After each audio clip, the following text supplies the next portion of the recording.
This was not destined to be a megacity. Nothing about the land suggests what is coming.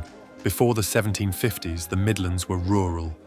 Fields, villages, scattered workshops, small market towns, hand tools and water mills, low population density. Life moved at the pace of seasons and roads. Between the 1750s and 1870s, Birmingham and the Black Country transformed from this rural landscape into the engine that built industrial Britain. What followed was not gradual evolution, it was violent reorganization. The images in this video are drawn from photographs, paintings, and engravings created during the industrial peak. This was a landscape documented in real time, sometimes in awe, sometimes in horror, as it transformed. This is Birmingham and the Black Country, the engine room of the British Empire. This is where it begins, and it begins small. Birmingham in the early 1700s was a market town of perhaps 15,000 people. It had no cathedral, no university, no ancient institutions. What it had was metal, iron ore nearby, coal beneath the surface, and a tradition of small-scale metalworking. Workshops operated from homes and small forges. Nails were made by hand. Gun components were assembled piece by piece. Buttons, buckles, and small metal goods, what was called the toy trade, were produced by independent craftsmen working for merchants who supplied raw materials and bought finished products. This was not factory work. It was household production, flexible and decentralized. A nailer worked at his forge. A gunsmith assembled parts in his workshop. A button maker stamped metal in his home. Each trade was specialized, but the scale was small. Birmingham grew sideways, not from aristocracy or royal charter, but from skill, flexibility, and private enterprise. There were no guilds to restrict entry, no ancient regulations to block innovation. If you had skill and capital, you could set up a workshop. The Black Country, the region surrounding Birmingham to the west and north, was even more rural. Small villages, coal pits, ironworks scattered across the landscape. The coal seams were thick, some 30 feet deep, and close to the surface. Iron ore was abundant. The raw materials were there. The infrastructure was not. This was the foundation. Small, decentralized, and about to accelerate. This is the point of no return, and it arrives with steam. Early steam engines appear in the 1750s and 1760s, used primarily to pump water from coal mines. The deeper the mines went, the more water flooded them. Steam engines made deep mining possible, and deep mining made coal cheap and abundant. In 1775, Matthew Boulton and James Watt formed a partnership in Birmingham. Boulton was a manufacturer and entrepreneur. Watt was a Scottish engineer who had improved the steam engine's efficiency. Together they established the Soho Manufactory and later the Soho Foundry, where they manufactured steam engines and sold them across Britain and beyond. Birmingham didn't just use steam power, it produced the engines that powered the Industrial Revolution elsewhere. Boulton and Watt's engines were exported to mines, mills, and factories across the country and the world. The city became both producer and innovator. Coal extraction expanded rapidly. What had been small pits became deep shaft mines. Iron production scaled up. Blast furnaces multiplied. The landscape began to change, not just in what was built, but in what was destroyed. Fields were dug up. Villages were swallowed. The air began to thicken with smoke. Canals were cut to move the coal and iron. The Birmingham Canal Navigations became the most extensive canal network in Britain. 160 miles of waterways connecting Birmingham to the Black Country's coalfields and beyond. Barges moved coal, iron, and finished goods. The canals were crowded, polluted, and essential. This was infrastructure arriving at scale, and once the infrastructure existed, everything else accelerated. This is where the transformation becomes irreversible and the Black Country earns its name. Coal mines opened everywhere. Blast furnaces lit the night sky. Ironworks, foundries, and rolling mills spread across the landscape. Entire towns were blackened by soot and smoke. Wolverhampton made locks and metalwork. Dudley mined limestone and iron. Walsall produced leather goods and saddlery. West Bromwich forged coal and iron. Stourbridge made glass. Willenhall specialised in locks and keys. Bilston produced steel and enamelware. Each town had its trade, and together they formed an industrial organism, the Black Country. The region became known as the Black Country in the 1840s. The name was not poetic, it was descriptive. The landscape was black from coal dust and soot by day, red from furnace glow by night. An American consul, Elihu Burritt, described it in 1868 as black by day and red by night. He was not exaggerating. This was no longer a city, it was an industrial organism. Production was constant. Furnaces never cooled, mines never stopped. The rhythm of work replaced the rhythm of seasons. Time became mechanical, not natural. The population began to surge. Workers flooded in from across Britain, from rural areas where enclosure had displaced them, from Ireland fleeing famine, from anywhere wages could be earned. Housing was built quickly and cheaply. Density increased. Sanitation collapsed. This was the moment when the old world ended and the new one began, and there was no going back. This is peak output, peak confidence, and peak human cost. Birmingham's population grew from 15,000 in 1700 to over 500,000 by 1901. This was not gradual growth, it was explosion. Birmingham was dense with factories. Precision manufacturing dominated. Weapons, tools, machinery, jewellery. The gun quarter armed the British military. The jewellery quarter produced ornaments for the wealthy. Buttons, buckles, and small metal goods were exported worldwide. The Black Country forged chains for ships, anchors for the Royal Navy, and nails by the millions. Railway tracks were rolled here and laid across India, Africa, and Australia. Steam engines manufactured in Birmingham powered factories worldwide. This region didn't just supply Britain, it supplied the empire. Canals were stacked beside railways. By the 1840s, railways began to replace canals as the primary means of transport. Goods moved faster. Production cycles accelerated. The volume of output increased exponentially. Endless smoke columns rose from thousands of chimneys. The air was thick, grey, and difficult to breathe. Buildings were coated in soot within months of construction. Rivers ran black with coal waste, red with iron oxide, yellow with chemical dye.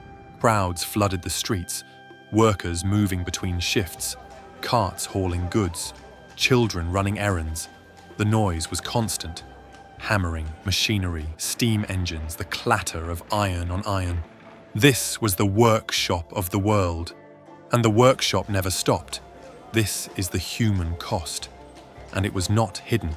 It was documented, debated, and for decades largely tolerated. Housing was overcrowded and poorly built. Families lived in single rooms. Multiple households shared courtyards, privies, and water pumps. Privacy was impossible. Disease spread easily: cholera, typhus, tuberculosis. In the poorest districts of the Black Country, average life expectancy was 25 to 30 years. In middle-class areas, it was over 40. The disparity was not hidden. It was measured, reported, and accepted as the cost of production. Children as young as 5 worked in factories and mines. In factories, they crawled under moving machinery as scavengers, collecting loose cotton or metal scraps while the machines ran. They worked as piecers, tying broken threads on spinning frames during 12 to 14-hour shifts.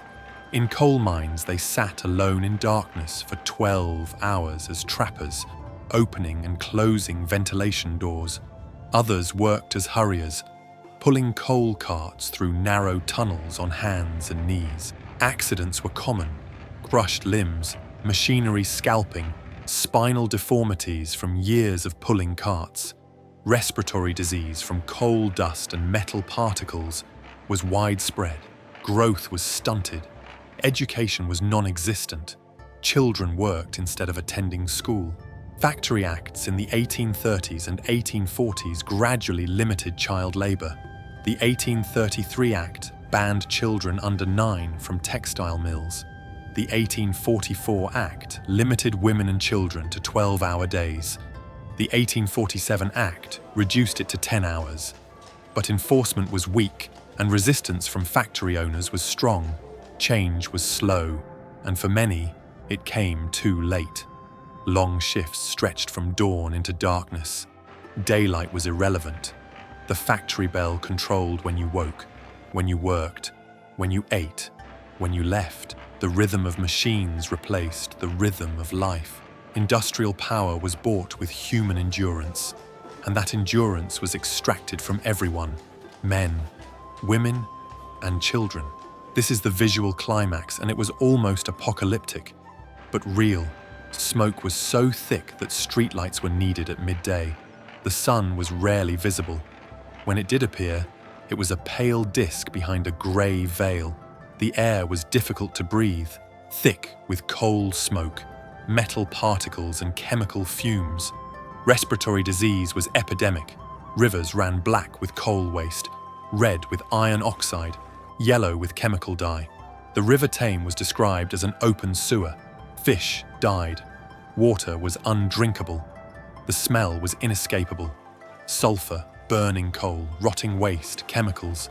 Soot coated everything. Buildings, streets, clothing, skin. Washing hung outside turned grey within hours.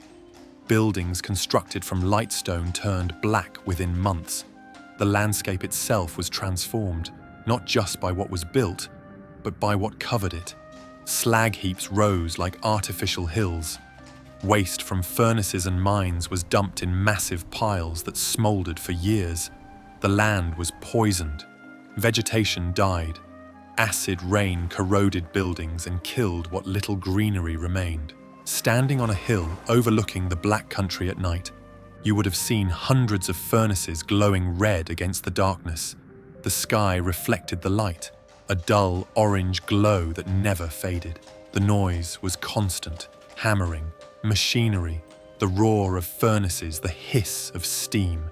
This was not metaphor. This was not exaggeration. This was daily reality in the engine room of the British Empire. This is where local suffering becomes global power. Birmingham's gun quarter armed the British military. Rifles, pistols, cannons, produced here, shipped to battlefields across the empire.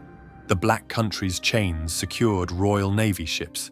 Anchors forged here held vessels in ports from India to the Caribbean. Railway tracks rolled in the Black Country were laid across India, Africa, and Australia. Bridges built from Black Country iron spanned rivers on continents most workers would never see. Steam engines manufactured in Birmingham powered factories in Calcutta, Cape Town, and Sydney. This region supplied the infrastructure of empire, the metal goods, the machinery, the weapons that held it together. The wealth generated here flowed outward and upward, but it did not stay in the streets where it was made. The empire was built on coal and the coal and iron were extracted, forged, and finished here by workers who lived short, hard lives in conditions that were documented, debated, and tolerated because the output was too valuable to stop. This was not hidden. It was the system, and the system worked for those who controlled it. This is where the engine begins to slow and eventually to stop.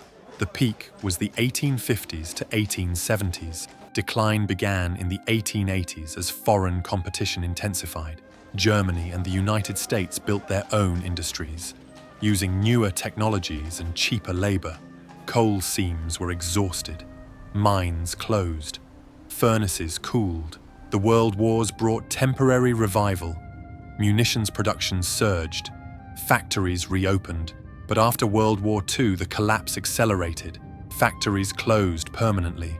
Unemployment soared. Entire communities built around single industries were left with nothing. By the 1980s, most heavy industry was gone. The canals that had once been crowded with barges were empty. The factories that had employed thousands stood derelict. The landscape was scarred. Contaminated land, abandoned buildings, rusting infrastructure. The decline was not sudden. It was gradual, structural, and irreversible. The industries that had made Birmingham and the Black Country essential to the empire were no longer needed. Production moved elsewhere. The engine stopped. This is what survives and what doesn't. The canals remain, now used for leisure rather than industry. Barges that once carried coal now carry tourists. The Birmingham Canal navigations, once the most extensive in Britain, are now a heritage site. The jewellery quarter still functions, one of the few continuities. Jewellery is still made here, though on a smaller scale. Industrial buildings have been converted into museums, apartments, and offices. The Black Country Living Museum recreates the industrial past for visitors, preserving what memory cannot. But the land itself remains contaminated. Brownfield sites, polluted soil, the physical legacy of a century of production. Cleanup is slow, expensive, and incomplete. The scars are still visible. Modern Britain stands on landscapes like this, even if it no longer remembers them. The infrastructure, the wealth, the global dominance, all of it was built here, in smoke and fire and human endurance. Memory prefers symbols over systems. The reality was harder, dirtier, and more brutal than the myths suggest. Birmingham and the Black Country were not accidents. They were the result of systems aligning. Coal, iron, steam, capital, and labour converging in a single region. For a century, this was the engine that built industrial Britain. The cost was measured in lives shortened, childhoods lost, and landscapes destroyed. The output was measured in empire. The engine has stopped. The smoke has cleared, but the foundations remain, invisible, buried, and still bearing the weight of what was built upon them. If there's another place, another moment, or another engine that powered the modern world at human cost, let me know in the comments. I'd love to continue exploring how the world was actually built. Thank you for watching.